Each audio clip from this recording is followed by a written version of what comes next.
যখন কোনো মেয়ে রেপটাকে থামাতে পারে না বা রেপ অবধারিত, সেখানে আর কি করা যায়? চুপচাপ শুয়ে থেকে মজা নেওয়া উচিত, এনজয় করা উচিত? না না, এটা আমার কথা নয়, এটা কর্ণাটকের কংগ্রেসের এমএলএ কে আর রমেশ কুমারের কথা। When rape is acceptable, lie down and enjoy it.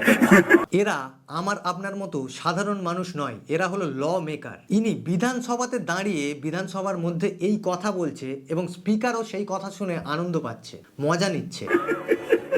একবার ভেবে দেখুন, মানে এদের কাছে রেপ জিনিসটা যেন খুব একটা নর্মাল জিনিস।